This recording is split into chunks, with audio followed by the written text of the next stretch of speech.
What's up guys, Ineos for Techinbits here, and this is a follow-up video for the HTC One V unboxing, and I will give my first impressions on the device itself. As you can see, it's cased in a Melco designed case. You can view the link in the description and watch the unboxing of that. As you can see, it clips in fairly easily. All the ports are ready to be used, and that's it for the case. So first impressions, the overall feel of the device, it's light. I do need to mention it's quite hefty because of the case. The case is actually evenly hefty as the device itself. Then I noticed a few problems with the SIM card, that the reception was cancelled for some reason.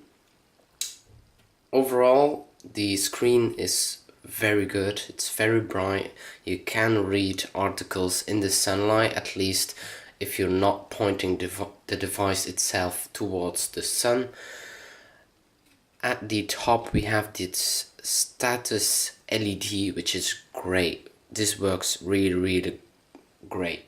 Sadly enough, we cannot choose the color, so it's yellow and red if the battery is low or it's charging.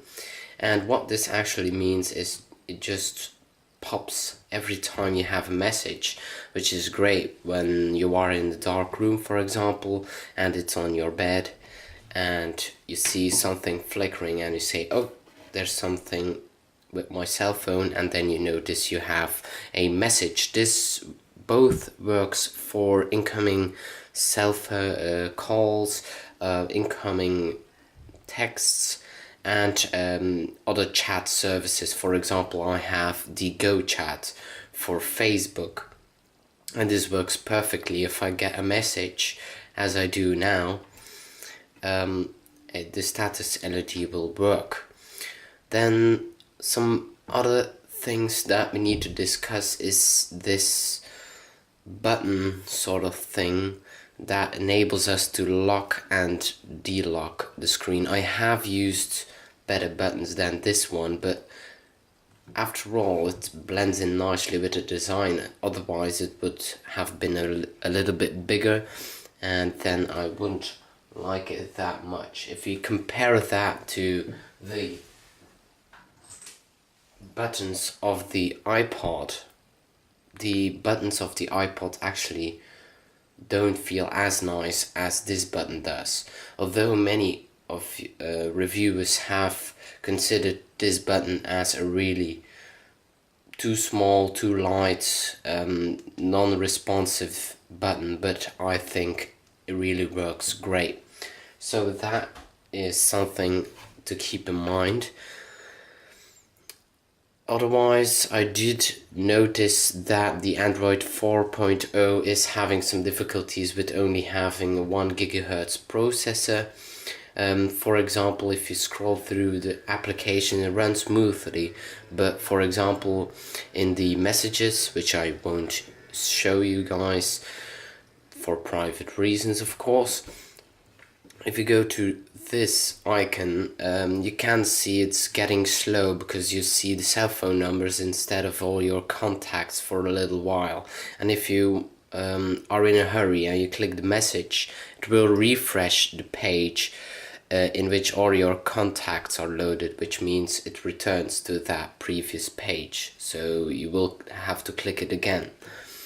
Otherwise, I have been having some difficulties with applications. For example, the games don't run smoothly at all. Otherwise, everything does run smoothly if I don't have any games running.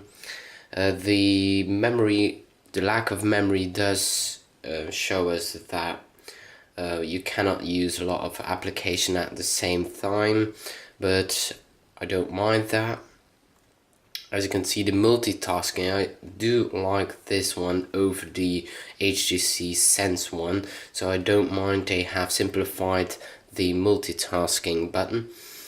There is anything to say, I do need to say that the reception of the GPS is working perfectly. I've used it to drive my vehicle to any other city. It recognizes my position very well. For example, on Foursquare, it even knows where I live and which house number it got.